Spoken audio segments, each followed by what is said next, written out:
I'm a junior in high school, and I'd just like to start off by saying that I did not do all this alone. I don't know how anybody did that. That's amazing. But my partner was Anna Sargentson, and unfortunately, thank you, she could not make it to the finals, but this presentation represents both of our work and our passion equally.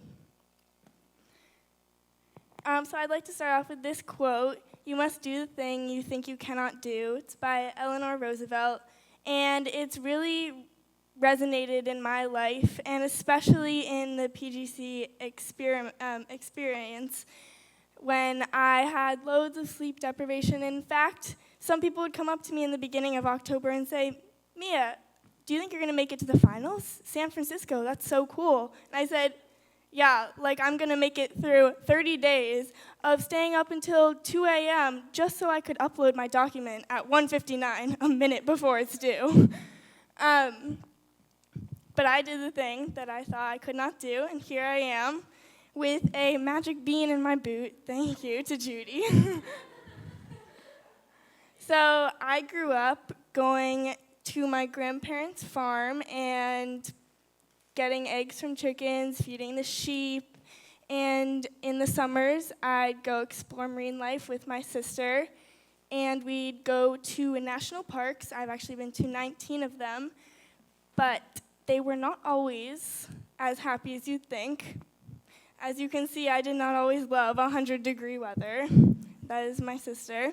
But in the end, it was totally worth it, and the experience was just exhilarating, and that's when I first realized that this could be a passion, that I was interested in this sort of, in the environment, in our history, and that I loved being able to reach the top and do that thing that I thought I could not do, and get the benefits of standing up there looking at this amazing view that is just like a once-in-a-lifetime experience.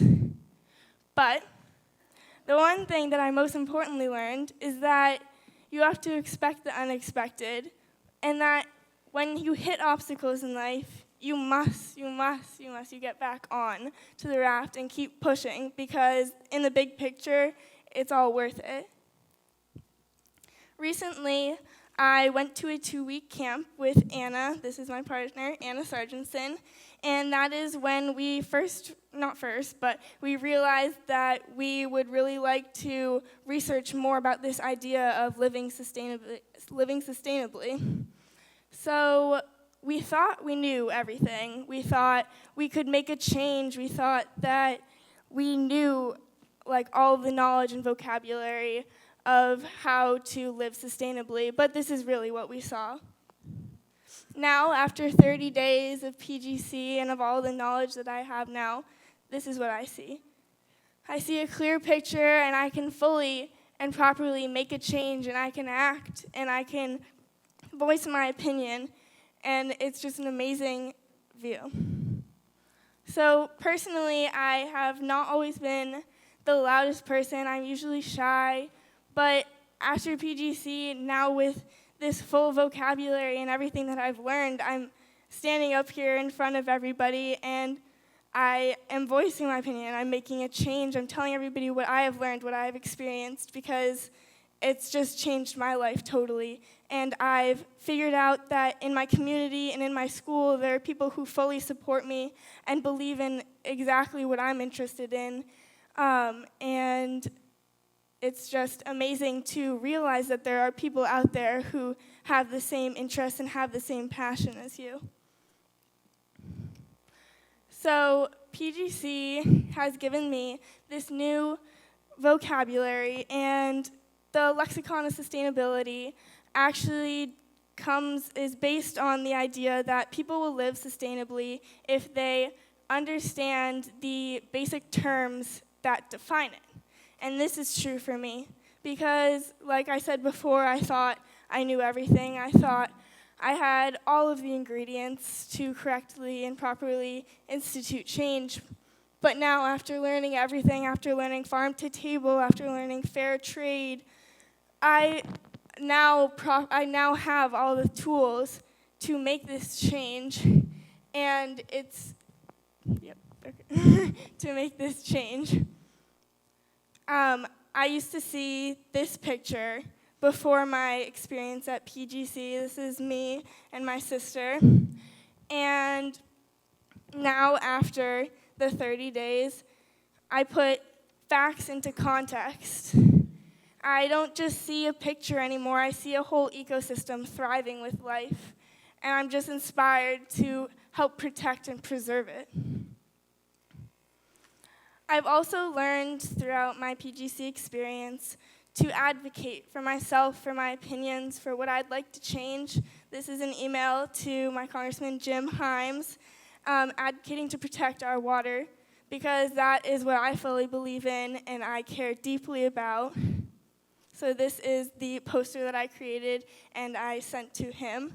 And I found out that he is 100% green too, which is inspiring to know that there are people just like me, especially my representatives, who believe the same thing.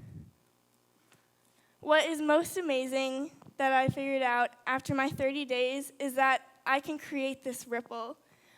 I can inspire my friends, I can inspire my family, and it just takes a few acts. It just takes one reusable water bottle, and everybody else is like, oh, I want a water bottle too. And in fact, this is my friend who climbed up into a tree and hugged it and said, Mia, I'm a tree hugger now. This is my eco-hero. His name is E.O. Wilson, and what most inspires me from him is that he believes we have a voice, a network, the tools and inspirations, and that we believe that we can make alliances and that we can benefit the whole community within these alliances, which I completely believe because I wouldn't be here without the help of every single one of you, and you have inspired me every single day, which has pushed me to meet with my principal and to gather my my classmates and help implement change into their lives too. And we've actually been working recently on hopefully getting a TEDx talk at my school and Meatless Mondays. And right now, I have worked with my sustainability director and 2 other girls, and we're getting a grant for composting in the kitchen, which is really exciting. And then another quote by E.O. Wilson is, we are drawn to each other, inspired by each other, and will be better people because of each other. And I totally believe this, and it has helped me change me. And you have all inspired me, and it allows me to stand here in my eco-friendly outfit today, which I love. And these are 3 things I took from one of the extra credits, deodorant, composting, reusable water, and I changed those 3 things throughout my life. And it is just amazing to see how such a small thing can help in a big way. So in conclusion, this is Eleanor Roosevelt, and that is her friend, and they are lobbying for what they believe in, which is like me and Anna here. And we just like to thank everyone so much for allowing me to be a global citizen, for allowing me to change from conventional to conscious. And I just want to thank PGC for allowing me to believe that we can all make a difference and that we can truly change the world.